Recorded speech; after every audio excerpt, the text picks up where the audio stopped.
पिछले श्लोक में अर्जुन पूछते हैं कि मनुष्य अपनी इच्छा न होते हुए पाप कर्म क्यों करता है। ये पिछले श्लोक की बात हो रही है। भाई अर्जुन ये पूछ रहे थे कि हर व्यक्ति जानता है कि अच्छा क्या है बुरा क्या है, पाप क्या है पुण्य क्या है, तो फिर वो पाप कर्म करता ही क्यों है। तो इस श्लोक में भगवान कृष्ण उत्तर देते हैं।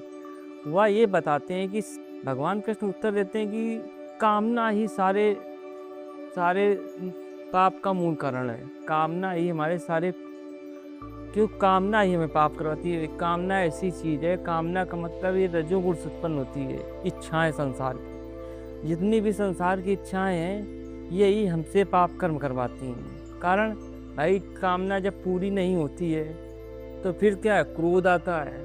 जब क्रोध आता है तो विवेक को ढक लेता है, अच्छे बुरे में निर्णय करने की क्षमता नहीं रह जाती।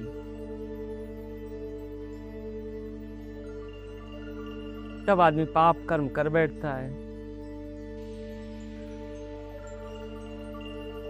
कामनाओं का अंत भी नहीं है। कामना एक ऐसी चीज है, ये जो जो बढ़ती है। अगर एक व्यक्ति के पास घर नहीं है, वो सोचता मेरा कोई घर ही होता।